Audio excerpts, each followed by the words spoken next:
Eamon Khan here for Seconds Out with former three-weight world champion Duke McKenzie MBE. And what is a glorious evening for Duke as he's just watched his side, Arsenal, batter, as he says, Tottenham Hotspur. You must be over the moon from that result. Listen, I want to kiss the badge, but it's a bit too cliche. Yeah, it's a bit too cliche. So let's just say Tottenham got what was coming to them because they did. And I told you, in my household, they're all season ticket holders at Tottenham. My wife and her sons and her brother. And they watched the team. We watched the game, but they watched it upstairs. I watched it downstairs because I couldn't stand it because they do my nut when they, listen. They've got their Tottenham shirts on upstairs now, and I've got my Arsenal shirt on downstairs. They haven't come down yet. The match has been finished for about an hour, so they can't face me. It's great. Let's take a short detour, Duke, because the McKenzie family, of course, very talented across sports. How possible or plausible was a football or soccer career, as I mean, America, how plausible was that career for yourself? Oh no, I've got two left feet. I couldn't listen. I don't know nothing about football. I'm not really a footballer per se. I like to watch it. I enjoy watching Arsenal. I'm a supporter, not a fan. If they win, great. If they didn't win today, it wouldn't spoil my weekend. Do you see what I mean? I like to say I do like Arsenal. I like everything they stand for. I think Mikel Arteta is just an absolute fabulous manager. The way he manages that team, the egos, but he's got everybody under control. Nobody can step out of line. Everybody fights for position. Everybody wants to play for the team. And I think this season, I think they're going to do it. I think they're going to win something major. Well, there are a lot of coaches in corners last night looking to get their charge over the line in a card over in Saudi Arabia, the ring card, which had some brilliant fights on there. You just talk me through what you saw last night. We'll pick it up from there. What took your eye from the performances last night? The fight of the night for me was Bam Rodriguez by 100 miles. None of the other fights even tell a lie. The Abdullah Mason fight came close, but let's touch on Bam Rodriguez. You see, what you got with that man, they should rename him and call him Picasso. When he fights, he's beautiful to watch. And the way that he paints these guys, his jab is excellent, his timing's excellent, his footwork is off this Richter scale. None of the above on that card or the undercard fighters can box. They can all fight.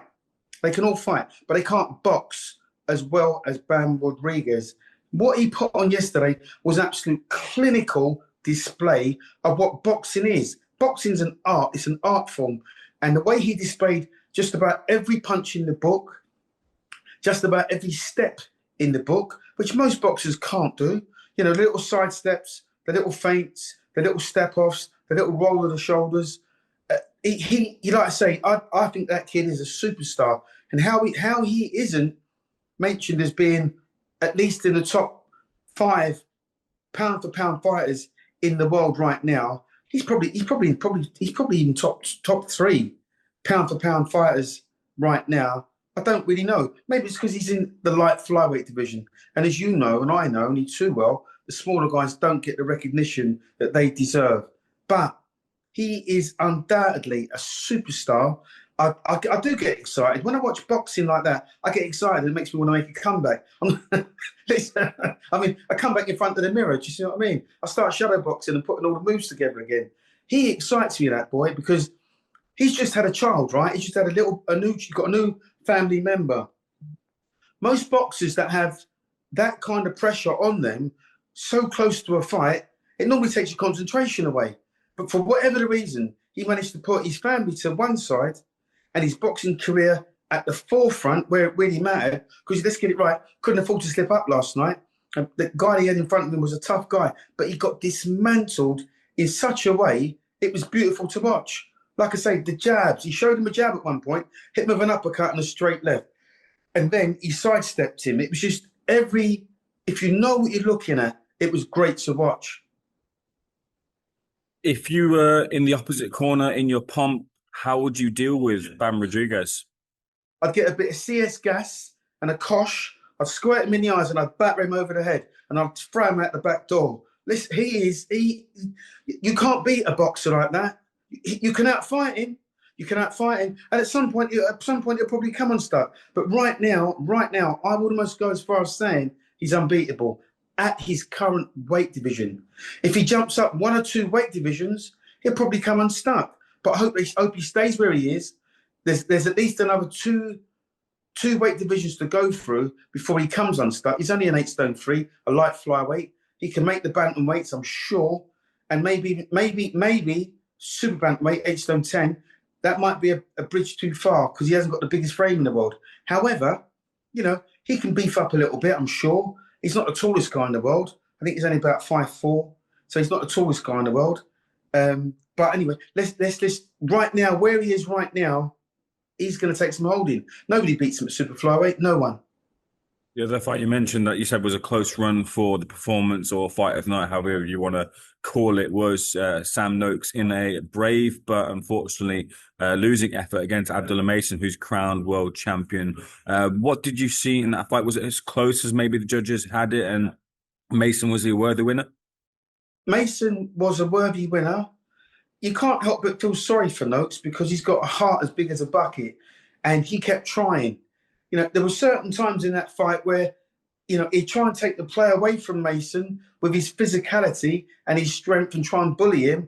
But what Mason went? Mason went, I'm not going to do what I normally do. I'm not going to box. I'm not just going to hit and run. I'm not just going to outbox you. I'm going to outfight you. And, to his credit, Mason, that's exactly what he did in the end. Because if you look at those two's faces at the end, I'm not so sure that Noakes there didn't have a broken jaw. His face looked pretty badly disfigured. His eyes was nearly shut. His jaw was hanging off a little bit. But, like I say, guys that have got a big heart, they'll go till the end. And you would have had to have knocked him out last night for him to quit. He wasn't about to quit, but the body shots that Mason were throwing were sublime. He is like an old-fashioned gunslinger. He reminds me, Abdullah Mason, of a very young, do you remember Cornelius Boza Edwards, who Mickey Duff used to manage? Yeah. He's junior lightweight world champion. He's a spitting image of Boza Edwards, that kid. The way that he picks his punching, he's almost like a surgeon. He's very economical. He wastes nothing. And what he said, the message he sent to Noakes last night was, if you want to fight, I'm going to fight you. If you want to box, I'll box you. Any way you want it, I'm going to do it with you. And that's what he did. And that almost was to his detriment. But I put that down to inexperience, because he's only 21 years of age. You're looking at a multi-weight world champion in Abdullah Mason. He's going to be a multi-weight world champion, 3, maybe 4 weights, because he's got the height, he's got the skill, and he's got youth on his side. He, like I say, that was the second best fight of the night for me on that card, because I like a boxer, as you know, and I like the way he picks his punches. Like I say, the body shots were beautiful. Everything was educated and well timed. So he's only going to get better. The whole card, though, wasn't a letdown. The whole card surpassed my expectations because there wasn't a bad fight. I mean, it's hard to put the whole card in order because obviously you had Benavidez and Yarde as the main event, and it was a good fight. It was a good fight. But for me, Bam Rodriguez, sorry, take my gum shield out. He was the fight of the night in terms of boxing. Abdullah Mason, sorry, back to front name, sorry. Abdullah Mason, he showed so much heart in his fight and skill and really had to tough out and grind out a tough points decision. That was a great fight. And when we talk about Anthony Yarde, it was a great fight, but for different reasons. I did expect more from Yarde, given he's had 2 bites of the cherry now, right? And this was a lot of people were saying he was going to be a little bit different and he was going to bring a little bit different to this particular fight. However, when you're fighting somebody that's got the nickname the Mexican Monster, that guy's going to take some holding. I mean, he's talking about jumping up to cruiserweight. Not so sure that's right for him. Benavidez, that's just my opinion.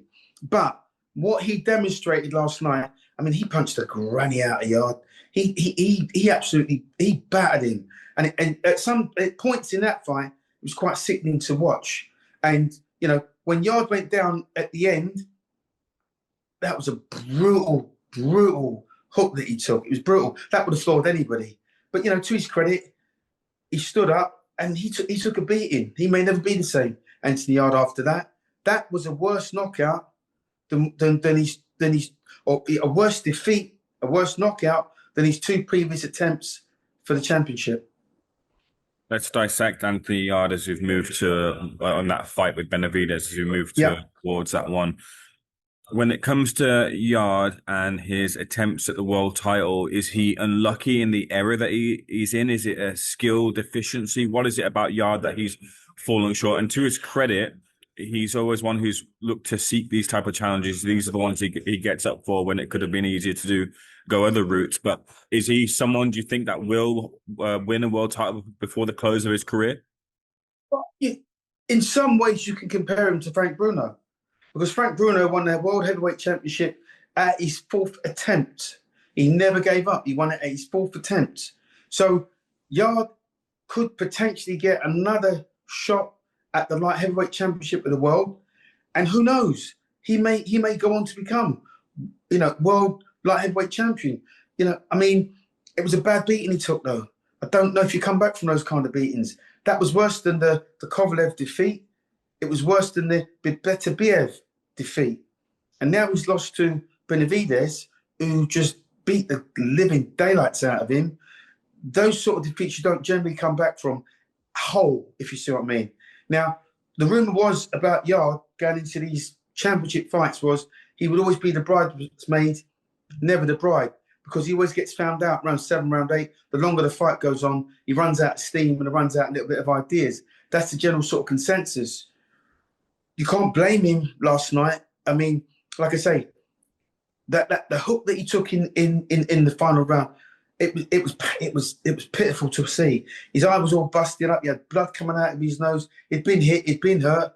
He wasn't responding, and he got unmercifully taken out of there. So, all credit to him. All credit to the guy for saying, you know what, I'll fight whoever's put in front of me. But unfortunately, nice guys come last. Always in the sport of boxing. Tactically, then, how would your approach differ to what you saw for Anthony Yarde and the way he approached the fight with Benavidez? Because it seemed early they had a bit of a foothold in the fight until the mid-rounds where Benavidez seemed to take over. And do you think he was hard done by the hitting after the bell, the point deductions, and also a point that's been made as a controversial and contentious point in the fight where David Benavidez held Anthony Yarde and then threw punches? And did that have an effect in the fight as well, too?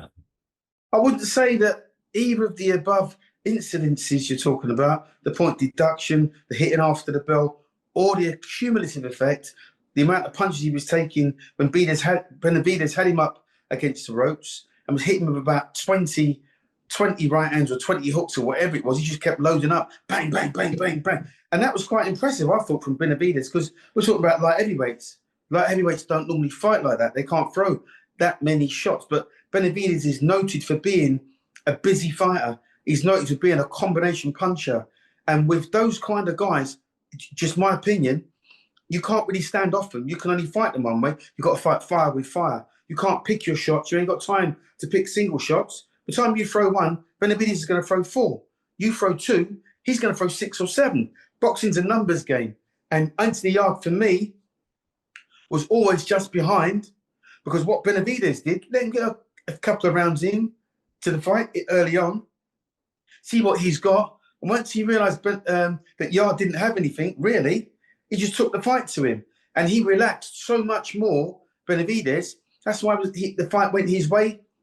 He was so relaxed. If you look, when you're throwing a combination, you can't tense. When you're throwing 6, 7, 8, 10-punch combinations, 20-punch salvos on your opponent, that tells you just how relaxed and how confident you are. And that's what it looked like to me with Benavidez. He had Yarde's number. Who would you back off of the recent performance from Anthony Yarde against Benavidez and Buatsi's performance against Zach Parker? If the two do finally meet, a fight that we've been talking about for years, who would you back to have their hand raised in that fight if we do eventually get it? Between Yarde and Buatsi. And Buatsi. You know, I don't want to be too hard on Buatsi, but he's gone back. His form has gone back.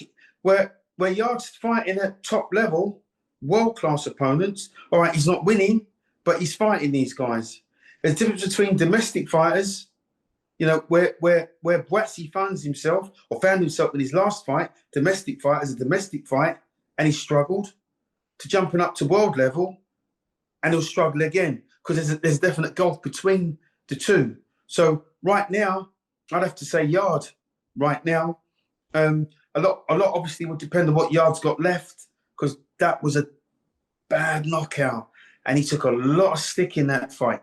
So, and you know, when he spoke after the fight, he spoke as though, you know, he said his name had been mentioned in the promotional stakes. So he's got his eye firmly on life after boxing, and you know, banking as much money as he can. So you know, maybe his heart's going out of it a little bit. You know, we're only going to know in the coming months. You know, where he makes a statement and says, you know what, actually, I've challenged 3 times and that's enough for me, or he says, you know, I'll continue because there's more money to be made. You know, it's about money these days. You've got to earn as much as you can because it's a very, very short career. And so long as he's got his health and his wealth intact, then more power to the guy. Keep going for as long as you can.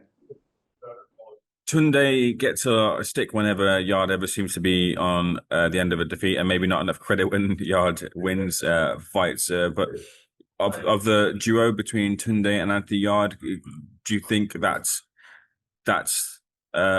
one where it will get him to a world title status, the pair of them? There's nothing wrong with the coach. There's nothing wrong with the coach at all. I think Tunde's probably quite a really good coach.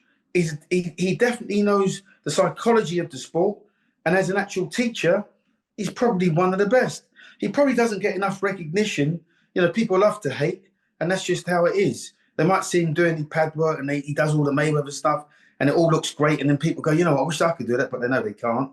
You know, so there's a lot of jealousy in the sport of boxing. So anybody saying that they're not a perfect fit, it's only because they haven't got a product like his that they can push forward into world title fights. They're not training somebody like, you know, an Anthony Yarde. And boxers have to have chemistry with their coaches. Those two know each other extremely well. And that's why Anthony Yarde is the fighter he is. That's why he's in the positions that he gets to, because he's been trained right. I mean, I can't really put it any plainer than that. Coaches are a very, very important part of any boxer's progression in the sport of boxing. And if you know, how many guys you see these days, you know, 1 minute they got a coach, and the next fight, or next 2 or 3 fights down the line, as soon as they get beat, Daniel Dubois is a classic example. As soon as they get beat, they out the coach. They blame the coach. The coach is there for a job. He does his job. When the bell goes, you've got to take a step forward. The coach takes a step back, and the coach can only hope that you do what he's implemented. You know, you can go out and do the strategies that he's put into you. If you do them, you've got half a chance. If you don't do it, then that's on you. So I think they're a good fit. Personally, I think they're probably a good fit. I concur with that as well, Duke. Finally, you mentioned about you like a boxer, and also the expectations coming into this fight. There was a lot of expectations coming into the fight about Brian Norman, what he'd produce against David Haney, who had loads of doubts swarming around him about him from the fight with Ryan Garcia, how he fought last time. A lot of people said he's fought scared in his last fight. Expectation that Brian Norman would come in and potentially deliver a knockout against Devin Haney. That script got flipped. How did Devin Haney do it? Didn't it just? I mean, you know what? I tipped Norman to win. I really thought that was going to be his night, because, you know, like I say, when you see Haney's last few fights, he ain't looked nothing, but he's just looked very ordinary indeed. But he's had the last laugh, because he's been saying, since he's been making 135 pounds, I'm struggling to do weight. Fell on deaf ears, because, you know, his dad's such a great talker, and it fell on deaf ears. But he went, no, I'm struggling to do weight. Then he moved to 140, and he said the same thing. I'm struggling to do weight. Now, you kind of scratch your head and you go, how can you go from 135 to 140 and then still saying I'm struggling to do weight? Then he jumps to 147, the welterweight division, and he looked brand new. When he took off his gown, he looked like Charles Atlas. I mean, he had muscles coming out of everywhere. And I watched the pre-fight build-up when he was doing his sort of 24/7, and I watched him in camp.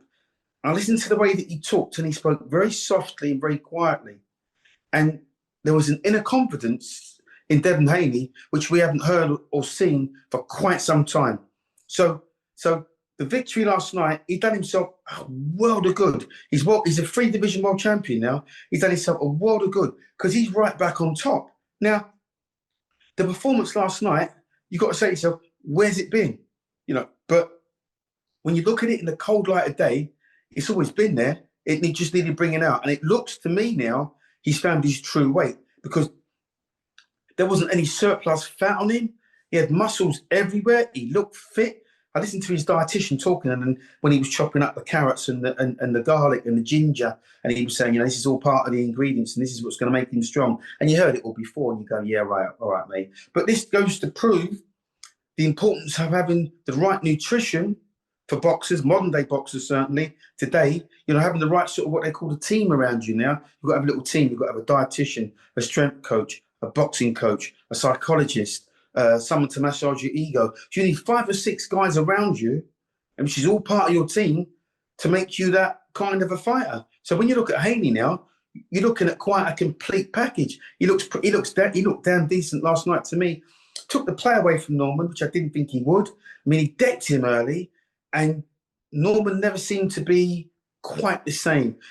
Obviously he was aggressive enough, Norman, but he couldn't pull the trigger, and he couldn't find the answer. And he didn't inject enough pace into his work to trouble Haney. Because every time he came forward, Haney's learnt from his experiences at lightweight. He's boxed world-class fighters in Lomachenko, and he knows how to tie fighters up. He knows how to mess you around. He knows how to and when to. And what I saw from Devin Haney last night was a first-class performance. Congratulations. Ringside was Conor Benn, fresh off a victory over Eubank Jr. in the rematch. He was acting asleep during the fight between Haney and Norman, just to stir the pot between the two of them. But they both could find themselves in the opposite corner of each other, Haney and Benn. If they do meet, how would you read that fight? Conor Benn's not world class. It's as simple as that. Not for me. He's not world class. He'll get found out. If he fights Haney, if that Haney turns up, I don't blame Conor Benn for calling the fight out and wanting the fight. Don't blame him one bit, right? But he's going to have to drop back down to 147, which he hasn't boxed at 147 for 4 years. I'll reiterate that. He hasn't boxed at welterweight for 4 years. He's got no business fighting Devin Haney at welterweight, none whatsoever. 154 maybe, if Haney wants to move up, but Haney ain't going anywhere just yet because he only just won the world title, and I'm sure he want to be undisputed at welterweight. Conor Benn, my money's on Haney all day long.